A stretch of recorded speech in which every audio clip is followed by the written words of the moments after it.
Эми өспүрүм балдар менен мамилени бузулган келишпестиктин себептери эмнеде экен? 12-16 жаштагы айрыкча 12-16 жаштагы өспүрүм балабыздын чоңойгонун кабыл албайт экенбиз. Бул албетте балам чоңоюп атат деп көзүбүз менен көрүп, оюбуз менен айтышыбыз мүмкүн. Бул деген өзүбүзгө байкалбаган абалда, өзүбүз сезбеген абалда, башкача айтканда подсознательно биз балабыздын чоңойгонун кабыл алгыбыз келбейт экен. Убакыттын өткөнүн кабыл алгыбыз келбейт экен, жашоонун өзгөргөнүн кабыл алгыбыз келбейт экен. Мурдагыдай балабызды кичине катары башкарып бийлегибиз келет экен. Башкача айтканда, өзүбүз байкабаган абалда жашоонун мыйзамдарын бузгубуз келет экен да. Демек биз гибкий деп коет го баягындай жумшак болуп дейбизби, балдардын чоңойгонун кабыл алып, ошого жараша чоң адам катары сый мамиледе болгонубузда мамилелер бузулбайт экен. Андан кийин баланын кызыкчылыктары, каалоолору, достору, баалуулуктары таптакыр өзгөрөт экен да. Биз аны да биз кабыл албайт экенбиз.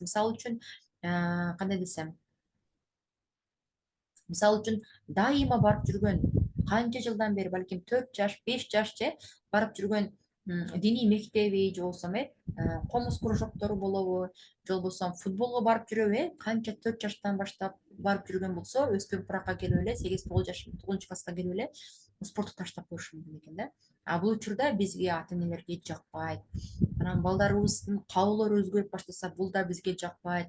Канча жылдык досторун таштап башка балдар менен достошуп кеткени бизди кабатырга салат, коркунучка салат. Кандайдан балдар менен достошуп кетти деп, бул да бизди тынчсыздандырат экен. Демек балдардын баалуулуктары өзгөрөт экен. Ошол спортту таштай бергени баланын жашоосунда баалуулук өзгөрдү. Балким ага спорт жашоосунда баалуулук эмес болуп аткандыгын кабыл алышыбыз керек экен, түшүнүшүбүз керек экен да. Демек бала тандап, байкап көргөнгө уруксат беришибиз керек экен. Мисалы кандай? Албетте биз балабызды, мисалы үчүн кыз болобу, эркек болобу, бала болобу, балабызды бир көргөн адамга эле турмушка чыгып же болбосо үйлөнүп кетишин каалабайбыз да. Ошол сыяктуу эле бала тандап, байкап көрүп, анан чечим чыгарса, тандап, байкап көрүп гана бир кесипти иштесе, бир жумушту баштаса дейбиз го. Ошол тандап, байкап көрүү жөндөмдүүлүктөрү, тандап, байкап көрүү ой жүгүртүүлөрү ошол баалуулуктары алмашкандыгынан, досторун алмашкандыгынан, чөйрөсүн алмаштырып жаткандыгынан деп түшүнсөк болот экен. Эгерде биз эски эле түшүнүктү таңылай бере турган болсок, анда балдарды рамкага салып коет экенбиз. Балдардын тандоо, байкап көрүү жөндөмдүүлүктөрүн чектеген болуп калат экенбиз да. Ошондуктан демек балдардын досторун, каалоолорун, кызыкчылыктарын, баалуулуктарын кабыл алып, ага каяша айта турган болсок, балдар менен отурубузда мамилебиз бузулат экен. Андан ары дагы бала жашоосун өзү жашай турганын ойлоно баштайт экен да. Өспүрүм куракта бул менин өзүм жашоом, мен өзүм билем, өзүм тандайм деген түшүнүктөр келе баштайт экен да. Демек биз эркиндик менен анын бул жашоону жашап көрүшүнө уруксат беришибиз керек экен да. Мисалы албетте көпчүлүк ата энелер жаман топко кошулуп кетет деп баланын эркиндигин бербей, ашыкча сыртка чыгара койбой, үйдө камап, чыкпайсың, барбайсың деп кыса бере турган болгон болсок, биз баланын эркиндигин чектеп жаткан болот экенбиз. Бир нерсени түшүнүшүбүз керек экен, эч качан бала ошол жакшы тарбия алган болгон болсо, үйдө тынчтык болгон болсо, бала менен ата эненин ортосунда мамиле бар болгон болсо, сый болгон болсо, өзү ара ишенишүү, түшүнүү болгон болсо, мындай балдар эч качан жаман топко кошулбайт, кошулса дагы жаман жоруктарды жасабайт. Ошол ичкен чеккен балдар менен кошулуп бир нерселерди кылып көрбөстүгүн түшүнүшүбүз керек экен, ооба. Кызыкчылыктар менен тартып көрүп, бир эмне деп коет, баштан өткөрүп коюп, проба дейт го, жасап көрүшү мүмкүн экен.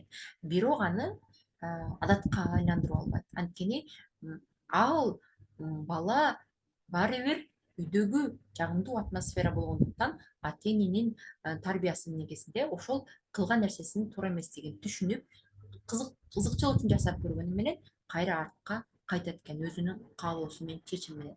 Албетте бул нерседе дубада болобуз, Кудайга тапшырабыз, бала үчүн дуба кылабыз, жөн эле мындай мындайча айтканда албетте диндин жолу такыр башка жол. Мен дин жөнүндө айтпай эле коеюн. Мен болгону психологияны айтып атамын. Кандай болбосун балдар үчүн дуа да кылабыз, дубада болобуз, Кудайга тапшырабыз. Ал өзүнчө бир маселе. Андан кийинки нерсе, биз балдарга кеңеш айтып, акыл айтып, мамилебизди бузуп, өзүбүздүн авторитетибизди түшүрбөшүбүз керек экен. Анткени өспүрүм балдар ата эненин кеңешин укпайт. Булар үчүн башкалар маанилүү. Өзүнө приоритет болгон адам маанилүү, чөйрөсү, достору маанилүү. Алардын айтканы угат. Кантип өзүбүздүн таасирибизди күчөтөбүз, кантип сөзүбүздү уктурабыз? Албетте, дос болуу менен гана. Бала менен акыл айтабызбы, кеңеш айтабызбы, аны дос катары мамиле кылып, достук формасында аны менен тең укукта болуп, кандай десең, мындай кылып көрбөйлүбү, мындай кылыш керек болчу да өзү, мен мындай кылган элем, ушундай болуп ката болуп калган, мен мындай болуп калгам, анан өкүнүп калганмын, сен эмнеге өкүнүп атасың, эмне үчүн муну баштаган жатасың, ушул кылып жаткан ишиңди эмне үчүн ушинтип чечтиң, бул жол жакшы болушуна, бул ишиң, ушул жасап жаткан нерсең туура болушуна өзүң ишенип атасыңбы деген сыяктуу суроолорду берүү менен балдарды ошол өзүбүздүн кеңешибизди уктура алат экенбиз. Суроолор болсо албетте чаттан, WhatsApp'тан бериңиздер, мен даярмын. Кыскасы, балдар менен мамилени сактап калыш үчүн ошол 3 этаптуу өспүрүм курагында, биринчи курагында 12, 9-12 жашында приоритет, авторитет, жашоону таанытуучу, үйрөтүүчү, окутуучу адам тапкан мезгил болот экен. Ал учурда балага каршы болбойбуз, ал адам менен эгерде кызганбайбыз, жамандабайбыз, урушпайбыз, тыюу салбайбыз, албетте ал адам жаман болбосо. Тескерисинче жакшы адамга кошулган болсо, жакшы кимдидир приоритет кылып аткан болсо, ал адам менен байланышыбызды бекемдеп, тескерисинче белек берип болсо дагы балабызды жакшы жолго, жакшы багытка тартып кетишибизин суранат экенбиз. Экинчи мезгил, экинчи өспүрүм курактын туу чокусу болгон учур, эмоционалдык абал аябай чыңалган учур болот экен дагы. Гормондор менен урушуп татышпай, бала эми түшүнүү менен, бала тынчтанган убакта акырын достук формада ойлорубузду жеткирет экенбиз. 16 жаштан жогорку балдарга чоң адам катары сый, урмат, мамиле кылып, анын ойлорун, каалоолорун угуп, сиз өз сунушуңузду, балаңыздын сунушун угуп, бир компромисс деп коет, бир чечимге келгенге аракет кылыңыздар. Бул жагын өзүмчө сактап коеюн, тапшырманы өзүмчө берейин.